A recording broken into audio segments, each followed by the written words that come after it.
अपने सभी संस्कृत मित्रों को प्रोफेसर देवेंद्र का प्यार भरा नमस्कार। मित्रों, आज मैं आपके मध्य एक नए विषय के साथ उपस्थित हूँ और यह जो विषय है वह एक ऐतिहासिक विषय है। यह जो विषय है वो एक ऐसा विषय है कि संस्कृत साहित्य में पहली बार जिसका आगाज हुआ, पहली बार जिसका प्रारंभ किया गया, वो विषय मैं आपके मध्य लेके आ रहा हूँ। अब आप सोच रहे होंगे कौन सा पहला ऐसा विषय है। वो विषय है कि किसी की आत्मकथा अगर संस्कृत में लिखी गई, किसी के व्यक्तित्व के बारे में संस्कृत में अगर लिखा तो पहली बार लिखा गया, और वो है हर्षचरितम्। अर्थात राजा हर्ष का चरित्र के विषय में किसी ने भी अगर लिखा वो पहली बार लिखा गया, और जिसके जो लेखक जिन्होंने लिखा वो हैं महाकवि बाणभट्ट।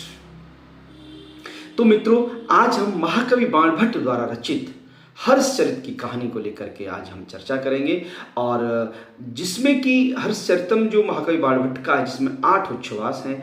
आज उस कहानी की हम लोग यहाँ पर चर्चा करेंगे। उस कहानी को लेकर के जो भी हमारे विचार हैं हम आपके सामने प्रस्तुत करेंगे। तो उसकी वो कहानी क्या है, इसको हम जानने का प्रयास करेंगे। और उसके साथ ही महाकवि बाणभट्ट ने उस हर्षचरितम् में अपने विषय में, अपने वंश के विषय में जो लिखा है, जो वर्णन किया है, उसकी आज हम चर्चा करेंगे। तो चलिए मित्रों, देर न करते हुए शुरू करते अपनी चर्चा को शुरू करने से पहले मेरा आपसे निवेदन है कि अभी तक जिसने हमारे चैनल को सब्सक्राइब नहीं किया है तो सब्सक्राइब कर लीजिए और अंत तक बने रहिए। देखिए हर्षचरितम् की कहानी क्या है। ठीक है, तो चलिए शुरू करते हर्षचरितम् की कहानी। मित्रों, हर्षचरितम् जो रचना है उसमें राजा हर्ष के बारे में पूरा व्यक्तित्व उसके बारे में बताया है आचार्य महाकवि बाणभट्ट जी ने। और बाणभट्ट जी ने जो हर्षचरितम् में 8 उच्छ्वास की रचना है।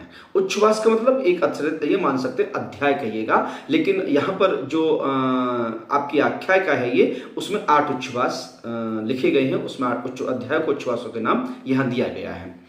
मित्रों, आप ये जानते होंगे कि ये आख्यायिका है और कादम्बरी उनकी जो एक प्रसिद्ध रचना है वो उनकी कथा है। तो थोड़ा सा डिफरेंस है कि कथा और आख्यायिका में। कथा जो होती है वो कल्पना पर आधारित होती है, और जो आख्यायिका होती है वो वास्तविक जीवन की घटनाओं पर आधारित होती है, जो कि हर्षचरितम् में है। तो इसका मतलब हर्षचरितम् कथा न होकर के आख्यायिका। ठीक है, हम बात करते हैं बाणभट्ट के जीवन से संबंधित है। तो चलिए शुरू करते हैं। क्या लिखा है, कहानी कहाँ से प्रारंभ होती है हर्षचरितम् में कि देखिए, एक बार और बता दें कि 8 जो आपके परिच्छेद हैं, यूं कहिए कि 8 अध्याय हैं, उसमें 2 यानी कि 2.25 अध्याय कहिए, 2.25 अध्याय में तो बाणभट्ट ने केवल और केवल अपने जीवन से संबंधित चर्चा की है, वात्स्यायन वंश का वर्णन किया है। उसके बाद जो शेष परिच्छेद बचे हैं उसमें हर्षचरित का किया है। तो अपने विषय में क्या लिखा है, कहते हैं कि एक बार देवलोक में देवताओं के साथ ऋषि मुनियों का एक गोष्ठी चल रही थी। उस गोष्ठी में ऋग्वेद, सामवेद और यजुर्वेद के मंत्रों का पाठ किया जा रहा था। सारे देवता बैठे हुए थे, ऋषि लोग बैठे हुए। तो वहां पर एक ऋषि थे, दुर्वासा ऋषि। आप जानते हैं दुर्वासा का नेचर बड़ा क्रोधी नेचर है। और दुर्वासा ऋषि एक दूसरे ऋषि थे, उपमन्यु नामक ऋषि थे। उपमन्यु नामक जो मुनि थे, दुर्वासा ऋषि के साथ प्रसंग चल रहा था, वेद पाठ हो रहा था। और वहां पर दुर्वासा ऋषि ने एक सामवेद के मंत्र का गलत उच्चारण कर दिया। इधर बैठे भगवान ब्रह्मा जी थे, और ब्रह्मा जी के निकट सरस्वती जी चावल डुला रही थी। सरस्वती जी ने सुना, सरस्वती वेद मंत्रों की ज्ञाता, उनको भी थोड़ा अपने आप पर घमंड था कि मैं वेद मंत्रों को जानने वाली हूं। जब दुर्वासा ने किसी मंत्र का गलत उच्चारण किया तो सरस्वती जी ने उस पर हंस दिया, एक व्यंग्यात्मक हंसी हंस दी। तो दुर्वासा को बड़ा क्रोध हुआ। आप जानते दुर्वासा का नेचर तो बड़ा क्रोधी नेचर है। दुर्वासा ने बस गुस्सा आ गया और श्राप देने की ठान ली, और उन्होंने कहा कि मैं इसको श्राप देता हूं। श्राप क्या दिया सरस्वती जी के लिए कि उन्होंने लगा कि सरस्वती जी ने मेरा मजाक बना दिया और मेरा जब मजाक बना है तो उसका बदला मैं लूंगा, मेरा नेचर है। और उन्होंने तुरंत उसको श्राप दे दिया सरस्वती जी को। किसने श्राप दे दिया? दुर्वासा ऋषि ने श्राप दे दिया कि जाओ तुम पृथ्वी लेकर मनुष्यों की तरह रहो। जब इसका उपाय पूछा कि कब तक रहेगा, तो उन्होंने जब तक तुम अपने पुत्र का मुख नहीं देख लोगी तब तक तुम श्राप के वशीभूत रहोगी। उसकी जो एक सखी थी, सरस्वती जी की सखी थी सावित्री। सावित्री को गुस्सा आ गया।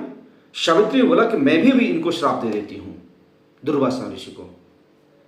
सबने शांत किया, नहीं नहीं तुम ऐसा नहीं करोगी, है ना, कि अगर वो क्रोधी है तो हम लोग क्रोधी थोड़ी हो सकते हैं, और उनका नेचर अलग है। जो कह दिया तो वो कह दिया, हम उसका प्रत्युत्तर श्राप के उसमें तो नहीं दे सकते ना।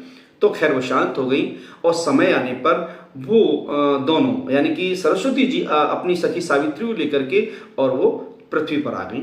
शोण नदी के किनारे पर रहने लगी। वहां शोण नदी के किनारे पर दोनों कुटिया बना करके रहने लगी। और समय हुआ रहते हुए तो एक दिन क्या देखते हैं कि एक बड़ी भीड़ जिस पर आरूढ़ होकर के 16 वर्ष का एक युवक चला आ रहा था, और वो युवक जब पास आ गया तो पता चला कि उसका नाम दधीची है। उन्होंने बताया कि मेरा नाम दधीची है। जो दधीची थे, जो युवक था, वो च्यवन ऋषि का पुत्र। च्यवन ऋषि के बारे में आप जानते होंगे। च्यवन ऋषि कौन थे? मैं हल्का सा प्रसंग बता देता हूं कि च्यवन ऋषि कौन थे। यानी कि राजा सरियाती की पुत्री सुकन्या से जिनका विवाह हुआ था। संक्षेप में बता देना चाहता हूं कि दधीची एक तपस्वी थे, एक ऋषि, च्यवन ऋषि। दधीची अभी बाद में आते हैं, पहले च्यवन ऋषि। च्यवन ऋषि तपस्वी थे और जो राजा थे सरियात की पुत्री सुकन्या अपने पिता के साथ जंगल में जाती है, और वहां पर दधीची जो कि तपस्वी थे और तप कर रहे थे, इतना लंबा समय हो गया था कि वाल्मीकि ने उनके अपने शरीर पर मिट्टी का घर बना लिया, वो मिट्टी के ढीले जैसे लग रहे थे। और इधर सुकन्या ने बाण चला दिया। बाण उनकी च्यवन ऋषि की आंख में लगा और वो चिल्ला उठे और श्राप देने को तत्पर हो गए, लेकिन तब क्षमा याचना की। अंत में क्या हुआ कि अंत में यह हुआ कि सुकन्या का विवाह च्यवन ऋषि से हो गया। वहां रहने लगे। च्यवन ऋषि का पुत्र हुआ जिसका नाम था यही दधीची, और अपने निहाल में जन्म लिया इसने। जब ये सुकन्या अपने पिता के यहाँ पहुंच गई, वहां पुत्र को जन्म दिया जिसका नाम दधीची पड़ा, और वहीं पर रहकर के शिक्षा दीक्षा अपने नाना के साथ प्राप्त की, वेदों का अध्ययन किया। तो वही दधीची, आपको पता होगा कि दधीची बाद में कितने बड़े ऋषि हुए थे। आपको यह भी पता होगा कि दधीची की अस्थियों का इंद्र ने वज्र बनाया जब वृत्रासुर का वध किया था। तो वही दधीची हैं ये। तो खैर बात आती है कि दधीची को जब सरस्वती जी ने देखा तो उस पर मोहित हो गई। दधीची अपने पिता के यहाँ च्यवन ऋषि के वहां चले गए। मुलाकात करने के बाद सरस्वती जी प्रतीक्षा करती रही। जब दधीची पुनः लौट करके आए तो उनका विवाह हुआ, और 1 वर्ष तक दधीची प्लस सरस्वती, मतलब दधीची और सरस्वती दोनों उसी कुटिया में रहे, वहीं पर रहे, उसी आश्रम में रहे। समय आने पर सरस्वती जी के पुत्र हुआ जिसे सारस्वत कहा गया। अब सरस्वती जी का तो शाप मुक्त हो गई और अपनी सखी सावित्री के साथ चली गई ब्रह्मलोक के लिए। वो तो ब्रह्मलोक के लिए चली गई। इधर अब दधीची के पास उनका पुत्र सारस्वत। अब सारस्वत ने क्या किया कि भाई मैं इस पुत्र को कैसे पालूंगा, मैं तो खुद ही एक ऋषि हूं, मैं भी अब यहां नहीं रहूंगा। तब दधीची ने अपने भाई की पत्नी अक्षमाला थी, अक्षमाला को अपने पुत्र सारस्वत को दे दिया और कहा कि तुम इसका पालन पोषण करना। और दधीची चले गए जंगलों की ओर, तपस्या करने के लिए वो चले गए। अक्षमाला ने दधीची के पुत्र सारस्वत को लिया। अब अक्षमाला जो दधीची के भाई की पत्नी थी वो भी गर्भवती थी, उसने भी एक पुत्र को जन्म दिया जिसका नाम वत्स रखा गया। और मित्रों, वत्स से ही कुबेर उसका माणभट्ट का जो वंश था वात्स्यायन यहीं से प्रारंभ होता है। अब अक्षमाला जो दधीची के भाई की पत्नी भाभी थी, उन्होंने अपने पुत्र वत्स के लिए और सरस्वती और दधीची के पुत्र सारस्वत के लिए दोनों का पालन पोषण किया और दोनों को शिक्षा प्रदान की। अब दोनों बड़े हो गए, दोनों जुड़वा भाई से लगते थे, बहुत प्यारे थे, दोनों का लालन पालन किया। और अक्षमाला ने, अब दधीची बड़े हो गए, इधर सारस्वत बड़े हो गए और इधर वत्स भी बड़े हो गए। दधीची ने उस बार बार दधीची नाम आ रहा है, सारस्वत ने अपने छोटे भाई वत्स का विवाह संपन्न कराया और खुद अविवाहित रहे और उन्होंने तपस्या करने के लिए जंगल की ओर चले गए। और वत्स से प्रारंभ होता है। समय हुआ आगे बढ़ा, वत्स के एक पुत्र हुआ जिसका नाम कुबेर रखा गया। और कुबेर जो ब्राह्मण थे वह भी बड़े विद्वान थे, लोगों को माने शिष्यों को ज्ञान प्रदान करते थे। दूर दूर तक जिन ज्ञान की चर्चा थी, प्रशंसा थी। और उन कुबेर के 4 पुत्र हुए, अच्युत, ईशान, हर और पाशुपत। कुबेर के 4 पुत्र हुए, अच्युत, ईशान, हर और पाशुपत। पाशुपत के फिर एक पुत्र हुआ जिसका नाम था अर्थपति। अर्थपति भी अपने पितामह और पिता पाशुपत और कुबेर की भांति वो विद्वान थे। एक बात और, पाशुपत थे, उनके पुत्र हुआ 1 नहीं, 2 नहीं, 3 नहीं, पूरे 11 पुत्र उनके हुए थे। पाशुपत के 11 पुत्र थे मित्रों। और उनके नाम मैं आपको बता दूं, 11 पुत्रों के नाम इसमें लिखा हुआ है। क्या है? भृगु, हंस, शुचि, कवि, महीदत्त, धर्म, जातवेदस, लक्ष्य, अहिदत्त, विश्वरूप और चित्रभानु। यूं कहिए चित्रभानु 8वें नंबर के थे, ठीक है ना। तो चित्रभानु ये 11 पुत्र थे और 11 में एक पुत्र थे 8वें नंबर के जिसका नाम था चित्रभानु। मित्रों, इनकी भी अपनी संतानें हुई होंगी, बट चित्रभानु जो थे विद्वान थे अपने पिता अर्थपति की तरह। सभी तो भाई विद्वान नहीं हो सकते हैं, लेकिन चित्रभानु थे। चित्रभानु का जो ज्ञान था वो दूर दूर तक फैला हुआ था। तब चित्रभानु के पुत्र हुए थे महाकवि बाणभट्ट, जिनकी हर्षचरित और कादम्बरी रचनाएं लिखी, उन्होंने प्रसिद्ध रचनाएं लिखी हैं। बाणभट्ट के मित्रों कहते हैं पुत्र थे भूषण भट्ट। ये माना जाता है कि बाणभट्ट जी ने अपने इस कादम्बरी कथा को पूरा नहीं लिखा और अधूरा छोड़ करके वो चले गए। उसके बाद उनके पुत्र भूषण भट्ट ने उनकी रचना को पूरा किया। खैर, तो जब ये तो उनके वंश का वर्णन हुआ और इनके विषय में वंश के बारे में जब इनका जन्म हुआ तो मित्रों, इनकी माता बचपन में ही, जिनका माता का नाम राज देवी था और वो राज देवी बचपन में ही गुजर गई, बचपन में इनको छोड़ करके चली गई। बिना माता का पुत्र किस तरह से संस्कारित होता है आप अच्छे से जान सकते हैं। कोई संस्कार नहीं रहा उनके अंदर। ऊधम करना, खेलना, कूदना, दौड़ना, भागना, मतलब उत्श्रृंखल हो जाना, कोई कंट्रोल नहीं था। पिता का प्यार था, पिता ने उन्हें पाला पोषा। लेकिन मित्रों, जब उनकी मात्र आयु 14 वर्ष की थी तो उनके पिता, क्या नाम था जिनका? चित्रभानु, उनका साया, उनका भी हाथ उनके सिर से उठ गया। अब मित्रों, माता पिता हीन हो गए बाणभट्ट।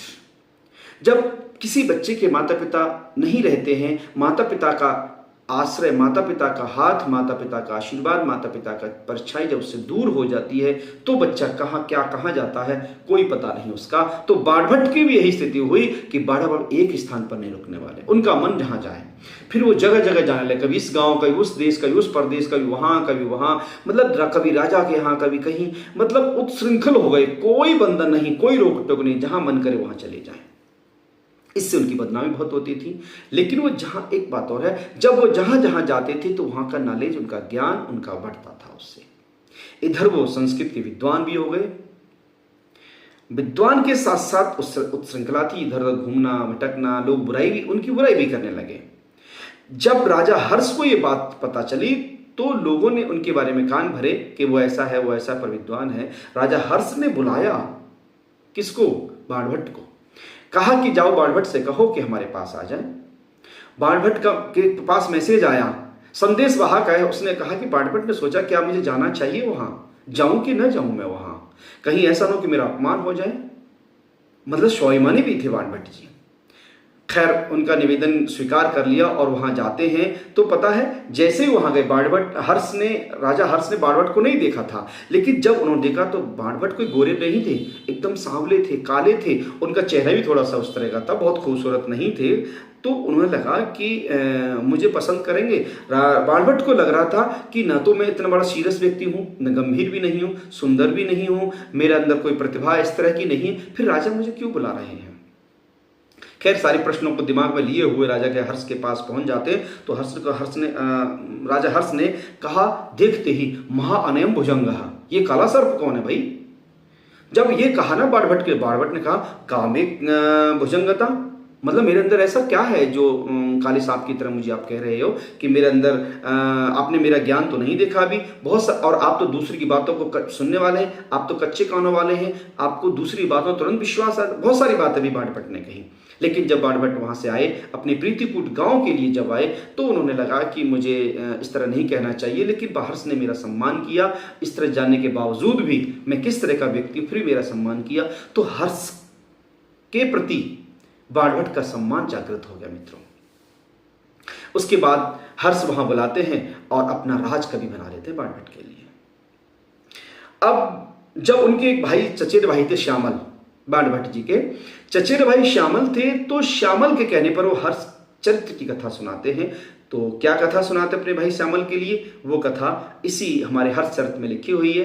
क्या है कि कथा कहां शुरू होती है मित्रों, हमारे पूर्वोत्तर राज्य में एक स्थान था थानेश्वर। पूर्वोत्तर राज्य जैसे पंजाब का, हरियाणा या राजस्थान के आसपास की थानेश्वर जगह है, और थानेश्वर के राजा थे पुष्पभूति। कहीं पुष्यभूति लिखा है तो कहीं पुष्पभूति लिखा है, तो इसमें तो पुष्पभूति लिखा। तो पुष्यभूति जो थे, पुष्पभूति वह थानेश्वर के राजा थे, प्रभावशाली राजा थे, और दूर दूर तक उनका नाम था। उनकी प्रजा में एकदम शांति थी, खुशहाली थी, दूर दूर तक उनके लोग आदर सम्मान करते थे। उसके बाद उनके एक पुत्र हुए जिनका नाम था, क्या नाम था उनका, प्रभाकर वर्धन। प्रभाकर वर्धन जो उनके पुत्र थे वो भी प्रतिभाशाली थे। जब वो राजा बने प्रभाकर वर्धन, तो उनका जो तेजस्वी थी, तेज था, वो दूर दूर तक था। दूर दूर तक दूसरे राजा उनका सम्मान करते थे, जैसे उनके पिता पुष्पभूति का करते थे। उसी समय हूणों ने आक्रमण कर दिया हमारे देश में। और ये मित्रों, ये बात है लगभग 600 ईस्वी के आसपास की, क्योंकि उनका जो जन्म था ना बाणभट्ट का, वो भी 600 ईस्वी के पास है, और उस समय ये थे। तो 600 ईस्वी के आसपास हूणों ने आक्रमण किया अपने देश में। उनसे भगाने के लिए, उन हूणों से मुकाबला करने के लिए वो हमेशा तैयार रहते थे, और पहले भी आक्रमण हुए, जो कि प्रभाकर ने, यानी कि प्रभाकर वर्धन ने क्या किया, प्रभाकर वर्धन ने उनको हराया, उनको भगाया। एक बात और मित्रों, भगवान शिव के भक्त थे, साथ साथ वो भगवान सूर्य के भक्त भी थे। प्रभाकर वर्धन भगवान सूर्य के भक्त थे, और उनकी पत्नी, यानी कि जो उनकी माता थी हर्ष की, यशोवती, प्रभाकर वर्धन की पत्नी, प्रभाकर वर्धन की पत्नी यशोवती ने एक दिन स्वप्न में क्या देखा कि सूर्य लोक से 2 बालक और 1 बालिका उनके उदर में प्रवेश कर रहे हैं। ये बात उन्होंने अपने स्वामी, अपने पति प्रभाकर वर्धन के लिए बताई। और प्रभाकर वर्धन ने पूछा तो ज्योतिषियों से, तो उन्होंने बताया कि शुभ संकेत है महाराज। खैर समय आने पर प्रभाकर वर्धन के एक पुत्र ने जन्म लिया। उसके 2 साल बाद, 3 साल बाद दूसरे पुत्र ने जन्म लिया, फिर एक पुत्री ने जन्म लिया, जिसका नाम, अपने पुत्रों का नाम, बड़े का नाम राज्यवर्धन, दूसरे का नाम हर्षवर्धन, और तीसरे का नाम, जो पुत्री थी उसका नाम राजश्री रखा गया। मित्रों, उनकी 3 संतानें हुई प्रभाकर वर्धन की। अब जब ये बच्चे बड़े होने लगे, युवराज हुए। प्रभाकर वर्धन, क्या नाम था उसका, राज्यवर्धन, जो सबसे बड़े थे। दोनों भाइयों का अटूट प्रेम, पिता पुत्र का अटूट प्रेम, भाई बहन का अटूट प्रेम था, एक मिसाल थी। उनके इस राज्य में, यानी कि प्रभाकर वर्धन के राज्य में सर्व सुख शांति थी। उसी समय क्या होता, हूणों ने फिर आक्रमण कर दिया हमारे देश पर, मतलब आर्यवर्त पर। तो प्रभाकर वर्धन बहुत ज्यादा, चूंकि उम्र बढ़ रही थी, अस्वस्थ भी थे, तो उन्होंने राजवर्धन को भेज दिया कि पुत्र जाओ। और राजवर्धन तुरंत, हर्षवर्धन भी तैयार हो गए। हर्षवर्धन ने कहा भाई मैं भी चलूंगा। दोनों भाई जरे जाते हैं हूणों से बदला लेने के लिए। जब हर्षवर्धन की एज थी मात्र 14 साल की, 14 की मान लीजिए, 16 की मान लीजिए, 14 साल की एज थी, तो दोनों भाई घोड़ों से मुकाबला करके जाते हैं। तो हिमालय की तलहटी में पहुंचते हैं तो शिकार खेलने निकल जाते। तभी एक संदेश वाहक आता है और कहता है कि प्रभाकर जो वर्धन हमारे जो महाराज हैं उनकी तबीयत खराब है, उनका स्वास्थ्य खराब है। अब स्वास्थ्य खराब होने के कारण जो राजवर्धन थे उन्होंने छोटे भाई अपने हर्षवर्धन से कहा कि भाई तुम वहां जाओ, पिता की देखभाल करो, पिता की तबीयत ठीक नहीं है। तो वो मान जाते हैं और वो अपने पिता की देखभाल के लिए हर्षवर्धन वहां से पिता के दौड़े चले जाते हैं, क्योंकि पिता के प्रति उनका प्रेम था। और लगातार वो चलते रहे, कहीं बीच में रुके नहीं, पिता के पास आ गए। पिता बीमार थे, अस्वस्थ थे। पिता ने पूछा हर्षवर्धन से कि तुम इतने कमजोर क्यों हो? हर्षवर्धन ने कहा, उसके जो साथ में था एक सैनिक, उसने कहा कि महाराज अभी हर्षवर्धन 3 दिन से कुछ नहीं खाया है, लगातार चले आ रहे हैं। तो पिता की आंखों में आंसू आ गए और पिता ने कहा हर्षवर्धन से कि पुत्र जब तक तुम नहीं खाओगे तो मैं कुछ नहीं खाऊंगा। तब हर्षवर्धन ने कुछ खाया, पिता ने खाया। और पिता चूंकि अंतिम समय में था, बच नहीं सकते थे, इस दुखी होकर के उनकी माता यशोमती ने अपने आप को अग्नि के समर्पित कर दिया। जब अग्नि के समर्पित कर दिया, सती हो गई। हर्षवर्धन को बहुत दुख हुआ। और आपको पता, उसके भाई तो घोड़ों से लड़ने के लिए सीमा पर गए हुए थे, युद्ध घोड़ों से लड़ने के लिए। इधर पिता की हालत भी ठीक नहीं थी और पिता ने भी दुनिया को छोड़ दिया। हर्षवर्धन दुख के संसागर में डूब गए, बहुत दुखी हुए। माता पिता नहीं रहे, भाई वहां युद्ध में है। कैसे? भाई बार बार यही आ रहा था कि भाई सकुशल वापस घर आ जाए। हुड़ों को हराने के बाद राजवर्धन घर आए तो पता चला कि माता पिता दोनों की मृत्यु हो गई। बहुत दुखी हो गए। हर्षवर्धन सोचने लगे कि भाई इतने दुखी न हो जाए राजवर्धन कि राज्य काज ही न संभाले।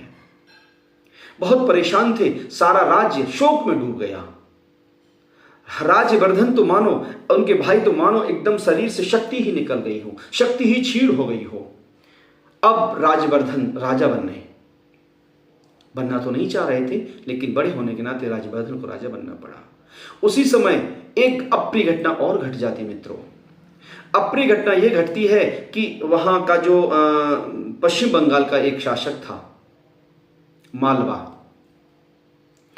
पश्चिम बंगाल की तरफ के जो आया हुआ मालवा शासक था, उसने उसकी जो एक बात और, उसकी जो बहन थी राजश्री का विवाह कन्नौज के राजा ग्रहवर्मा से हुआ था। बड़े अच्छे से सगाई हुई थी, धूमधाम से सब कुछ हुआ, संपन्न हुआ और विदाई सब कुछ होके ठीक हो गया। सब बड़े सुखपूर्वक राजश्री भी अपने पति के कन्नौज में रहने लगी। लेकिन मालवा का जो राजा पश्चिम बंगाल की तरफ से जो आया था, वह उसने कन्नौज पर आक्रमण कर दिया मित्रों। एक दुखद घटना और घटने वाली है। अब एक ऐसी घटना और घटने वाली है। हर्षवर्धन पहले से ही पीड़ित थे, अब एक घटना और ही घटने वाली है कि दुख और मिलने वाला है। वो दुख क्या है? वो दुख मित्रों ये है कि जब मालव नरेश ने कन्नौज पर आक्रमण किया तो उसकी जो बहन थी राजश्री, उसका पति ग्रहवर्मा उसका वध कर दिया, जो कि अवंती वर्मा का पुत्र था ग्रहवर्मा। अर्थात ग्रहवर्मा का उन्होंने युद्ध में वध कर दिया और राजश्री को अपने कब्जे में ले लिया, वो कैद कर दिया, बंदी बना दिया। जब यह सूचना थानेश्वर यानी कि राजवर्धन हर्षवर्धन मिली तो उनका तो दुख और बढ़ गया। राजवर्धन बड़ा गुस्सा आया। राजवर्धन जो कि अभी चिंता में डूब शक्तिहीन से लग रहे थे, अब उन्हें बदले की भावना में शक्ति युक्त बना दिया और उन्हें प्रतिज्ञा कर ली कि मैं इस मालवा को नहीं छोड़ूंगा। उन्होंने हर्षवर्धन से कहा कि हर्षवर्धन तुम यहां रहो और मैं उनको परास्त करके आता हूं। हर्षवर्धन ने कहा नहीं आप यहां रहिए, मैं जाता हूं। लेकिन नहीं, बोले कहा तुम छोटे हो और यहीं रहोगे, मैं उसको अभी दंड देकर के आता हूं। मित्रों, राजवर्धन वहां से सेना लेकर चल पड़ा और यही नहीं, वहां जाकर के मालवा नरेश को वध कर दिया, मार दिया, उसको बदला ले लिया। अब लेकिन उसी दौरान, उससे पहले उसकी जो बहन थी न राजश्री, वो भय से, डर से अपने कुछ लोगों के साथ किसी तरह से जेल से भाग करके और जंगल में हिमालय की ओर चली गई। लेकिन वहां जो उसका वध तो कर दिया, वहां का जो उसका मित्र था, साथी था गौड़ादिप, और मित्रों गौड़ादिप ने धोखे से राजवर्धन का भी वध कर दिया। अब राज्यवर्धन का वध भी हो गया। ये सूचना जब हर्षवर्धन को मिली तो हर्षवर्धन की क्या स्थिति हुई होगी आप कल्पना कर लीजिए। माता पिता नहीं रहे, भाई भी नहीं रहा, बहन भी नहीं रही, अब अकेला रह गया बंदा, कौन? हर्षवर्धन। तब हर्षवर्धन ने प्रतिज्ञा की कि गौड़ाधिपों को जिसने हमारे भाई का वध किया है मैं उनको मिट्टी में मिला दूंगा, नहीं तो जलती हुई चिता में जल करके मर जाऊंगा। ऐसा उन्होंने प्रतिज्ञा कर ली और सेना लेकर के वो उसका वध करने के लिए निकल पड़े। उन्होंने गौड़ाधिपों को सबका एक एक करके सबका वध कर दिया। मित्रों, राज्य को जीत लिया, अपनी बहन को ढूंढने लगे कि उसकी बहन कहाँ है। और मित्रों, बहन को ढूंढने के लिए उन्होंने सारे गुप्तचर भेज दिए, जाओ पता करो बहन हिमालय की तलहटी में कहाँ पर है। अब चूंकि हर्षवर्धन जो थे वो राज्य, अब उनका उम्र जब 16 साल की थी और राज्य अपना बढ़ाने, अब उन्हें एक बार कहते हैं ना कि एक बार राज्य बढ़ाने का चस्का लग जाए, खून लग जाए, तो फिर और इच्छा रहती ये भी मिले वो भी मिले। तो अब हर्षवर्धन की स्थिति वही हो गई कि और ज्यादा बढ़ाने का, राज्य विस्तार का डिमांड करने लगे। वहां मित्रों एक नदी थी, नर्मदा नदी। नर्मदा नदी से पहले का जो भूभाग था, जो राज्य थे, हर्षवर्धन सारे अपने कब्जे में कर लिए, लेकिन नर्मदा नदी को पार करके जाना असंभव था। इधर बहन बहन को ढूंढा जा रहा था, बहन कहाँ है। तो पता चला कि बहन, एक बौद्ध भिक्षु आया और बौद्ध भिक्षु ने बताया कि एक स्त्री अपने को आत्मदाह करने जा रही चिता में। दौड़ करके वहां हर्षवर्धन वहां जाते हैं और अपनी बहन को जलने से, क्षति होने से बचा लेते हैं, चिता में जलने से बचा लेते हैं। और मित्रों, अपनी बहन को लेकर के वापस होकर कन्नौज आ जाते हैं। हर्षवर्धन, इस हर्ष चरित्र में जो कहानी मिलती है बाणभट्ट के द्वारा लिखी हुई है, मित्रों जब वापस आते कहानी यहीं खत्म हो जाती है। इसके बाद क्या हुआ कहीं वर्णन, कहीं इतिहास में वर्णन नहीं मिलता है, केवल यहीं तक ये कहानी है, इस हर्ष चरित्र की कहानी कि अपनी बहन को सकुशल वापस लेकर के हर्षवर्धन यहाँ आ जाते हैं। और मित्रों ये कहा जाता है कि बाद में हर्षवर्धन बौद्ध भिक्षुओं के संपर्क में आकर के वो बौद्ध बन गए थे और राजश्री ने भी बौद्ध धर्म को स्वीकार कर लिया, भिक्षुणी बन गई थी। इस तरह का चर्चा, इस तरह का प्रसंग मित्रों हमें सुनने को देखने को मिलता है। तो ये कहानी थी मित्रों हर्षचरितम की कहानी। उम्मीद करता हूं कि पसंद आई होगी। अगले वीडियो में फिर एक नई कहानी या एक नए विषय के साथ मिलते हैं। तब तक के लिए नमस्कार, धन्यवाद।